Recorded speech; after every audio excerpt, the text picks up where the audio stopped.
Driven to Win Audiobook presents Through a Window. Written by H.G. Wells. Let's begin the story.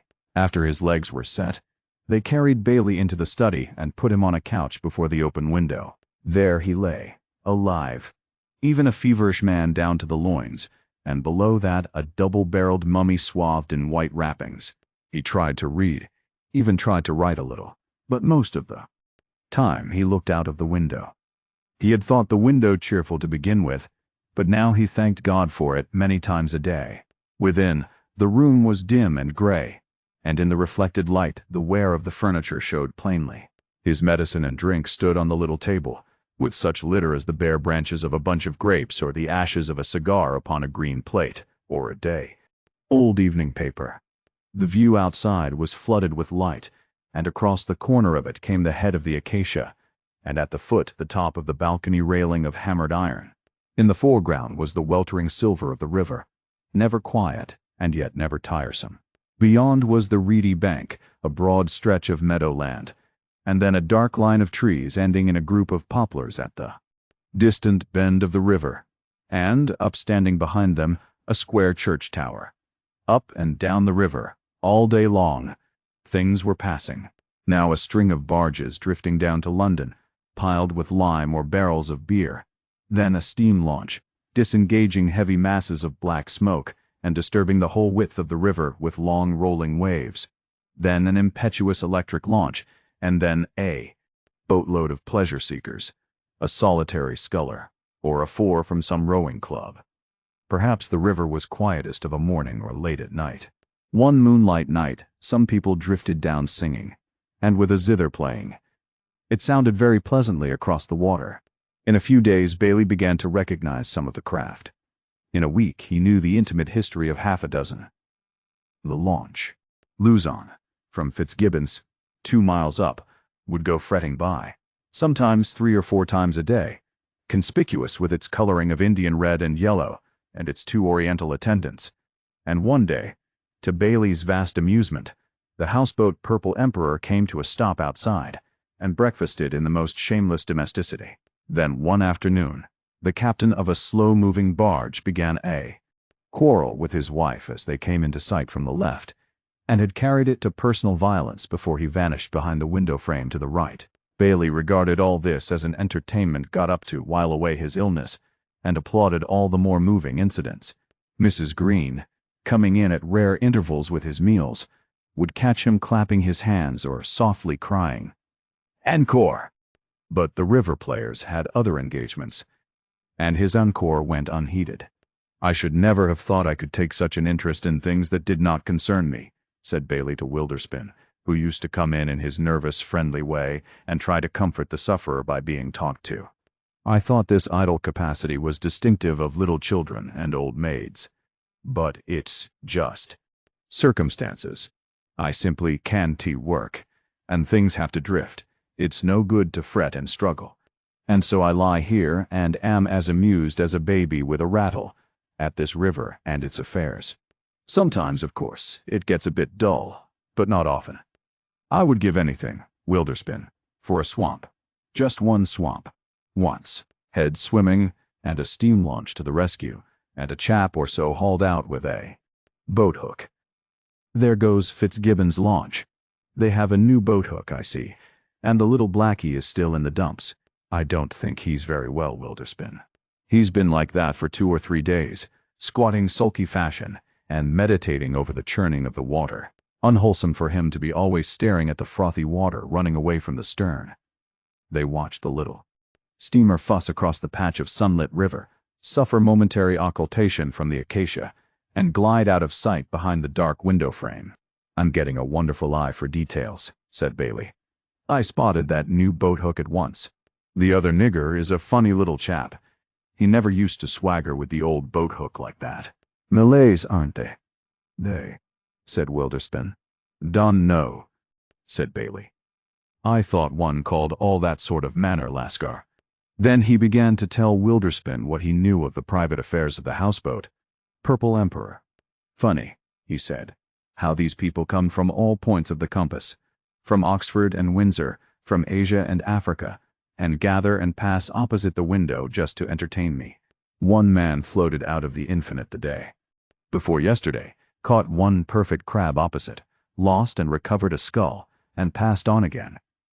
Probably he will never come into my life again.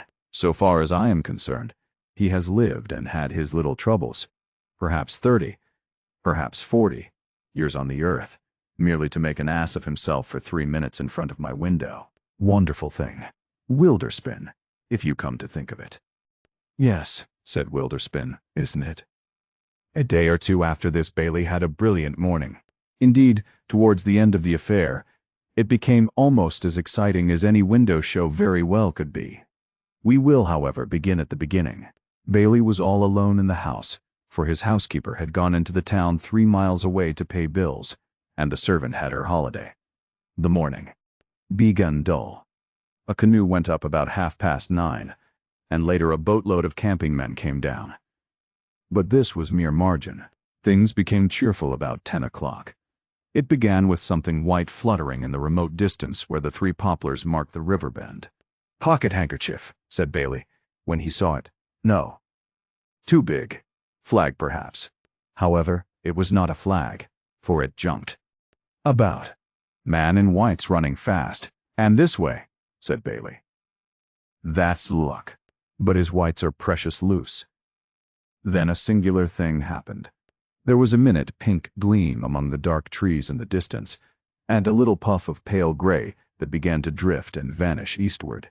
The man in white jumped and continued running. Presently the report of the shot arrived. "What the devil?" said Bailey.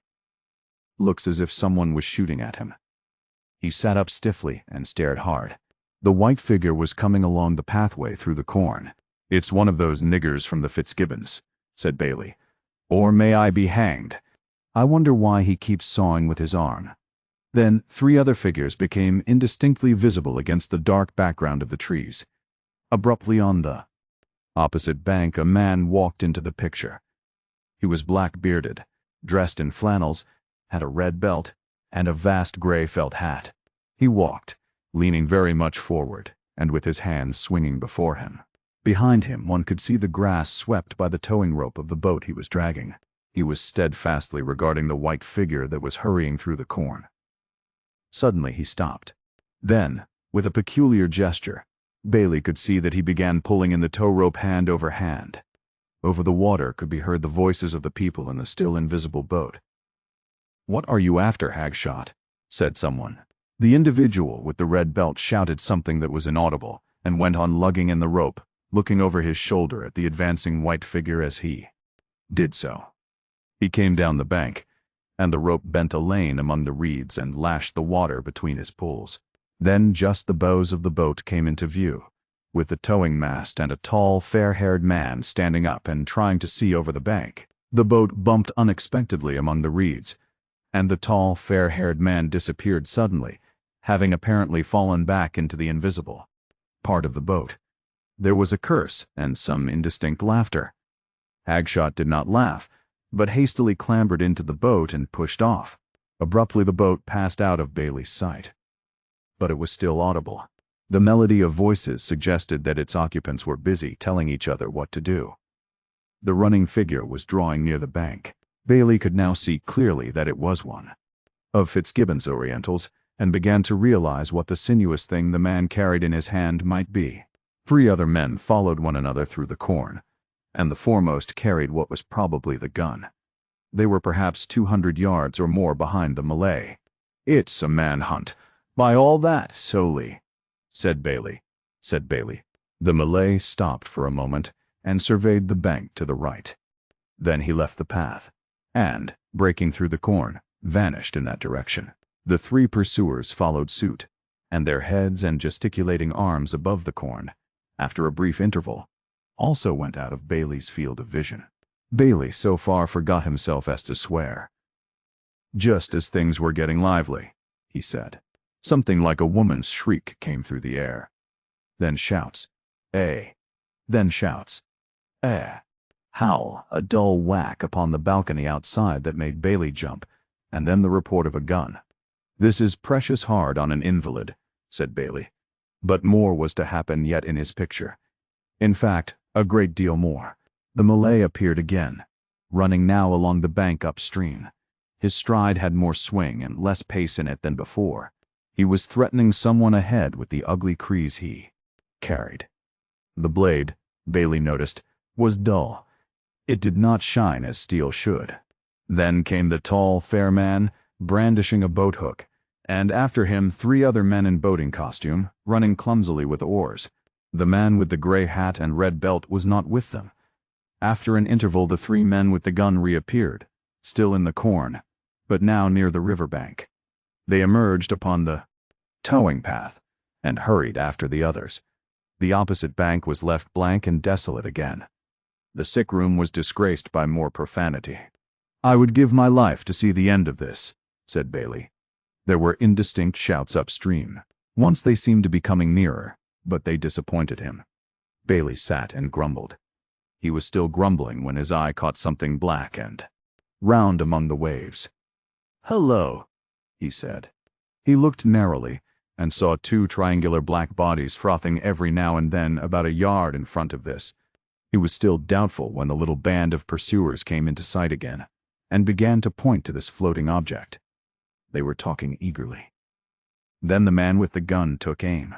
"He's swimming the river, by George," said Bailey.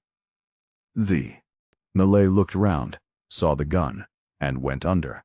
He came up so close to Bailey's bank of the river that one of the bars of the balcony hid him for a moment. As he emerged, the man with the gun fired. The Malay kept steadily onward.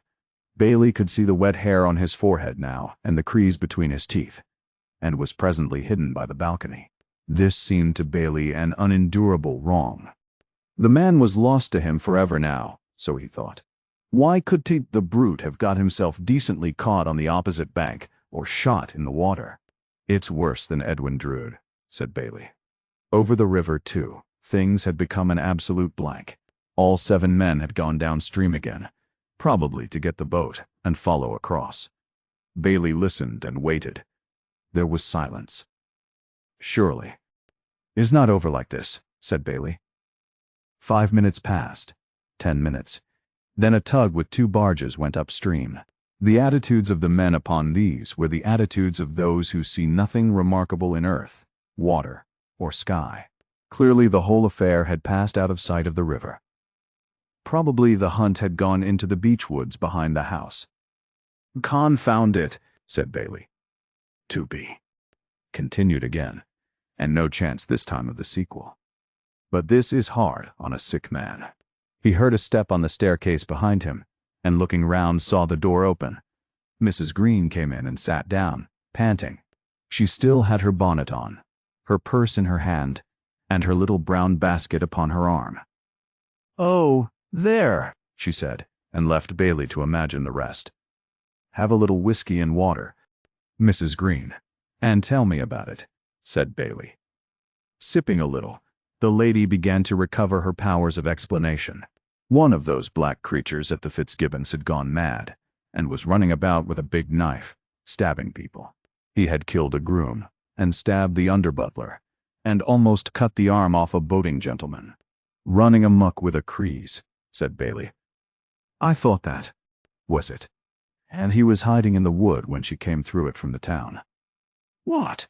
Did he run after you?" asked Bailey, with a certain touch of glee in his voice. "No, that was the horrible part of it," Mrs. Green explained. She had been right through the woods and had never known he was there. It was only when she met young Mr. Fitzgibbon carrying his gun in the shrubbery that she heard anything about it. Apparently, what upset Mrs. Green was the lost opportunity for emotion. She was determined, however, to make the most of what was left her. "To think he was there all the time," she said, over and over again. Bailey endured this patiently enough for perhaps 10 minutes. At last he thought it advisable to assert himself. "It's 1:20, Mrs. Green," he said. "Don't you think it time you got me something to eat?" This brought Mrs. Green suddenly to her knees. "Oh, Lord, sir," she said. "Oh, don't go making me go out of this room, sir, till I know he's caught. He might have got into the house, sir. He might be creeping, with that knife of his, along the passage this very. She broke off suddenly and glared over him at the window. Her lower jaw dropped. Bailey turned his head sharply. For the space of half a second things seemed just as they were. There was the tree, the balcony, the shining river, the distant church tower. Then he noticed that the acacia was displaced about a foot to the right, and that it was quivering, and the leaves were rustling. The tree was shaken violently, and a heavy panting was audible. In another moment, a hairy, brown hand had appeared and clutched the balcony railings, and in another the face of the Malay was peering through these at the man on the couch. His expression was an unpleasant grin, by reason of the crease he held between his teeth, and he was bleeding from an ugly wound in his cheek. His hair wet to drying stuck out like horns from his head. His body was bare save for the wet trousers that clung to him. Bailey's first impulse was to spring from the couch, but his legs reminded him that this was impossible. By means of the balcony and tree, the man slowly raised himself until he was visible to Mrs. Green. With a choking cry, she made for the door and fumbled with the handle. Bailey thought swiftly and clutched a medicine bottle in either hand.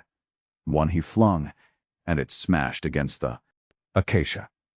Silently and deliberately, and keeping his bright eyes fixed on Bailey, the Malay clambered into the balcony. Bailey, still clutching his second bottle, but with a sickening, sinking feeling about his heart, watched first one leg come over the railing, and then the other. It was Bailey's impression that the Malay took about an hour to get his second leg over the rail. The period that elapsed before the sitting position was changed to a standing one seemed enormous. Days, weeks, possibly a year or so. Yet Bailey had no clear impression of anything going on in his mind during that vast period, except a vague wonder at his inability to throw the second medicine bottle. Suddenly the Malay glanced over his shoulder. There was the crack of a rifle. He flung up his arms and came down. Upon the couch, Mrs. Green began a dismal shriek that seemed likely to last until doomsday. Bailey stared at the brown body with its shoulder blade driven in, that writhed painfully across his legs, and rapidly staining and soaking the spotless bandages. Then he looked at the long crease, with the reddish streaks upon its blade, that lay an inch beyond the trembling brown fingers upon the floor. Then, at Mrs. Green, who had backed hard against the door, and was staring at the body, and shrieking in gusty outbursts as if she would wake the dead. And then the body was shaken by one last convulsive effort. The Malay gripped the crease, tried to raise himself with his left hand, and collapsed. Then he raised his head, stared for a moment at Mrs. Green, and twisting his face round looked at Bailey. With a gasping groan, the dying man succeeded in clutching the bedclothes with his disabled hand, and by a violent effort, which hurt Bailey's legs exceedingly, writhed sideways towards what must be his last victim. Then something seemed released in Bailey's mind, and he brought down the second bottle with all his strength onto the Malay's face. The crease fell heavily upon the floor. "Easy with those legs," said Bailey, as young Fitzgibbon and one of the boating party lifted the body off him. Young Fitzgibbon was very white in the face. "I didn't mean to kill him," he said. "It's just as well," said Bailey. Here, the story comes to an end. If you enjoy quality English audiobooks uploaded regularly, be sure to subscribe to Driven to Win Audiobook. From timeless classics to modern masterpieces, you will find them all here. Thank you for listening to Driven to Win Audiobook.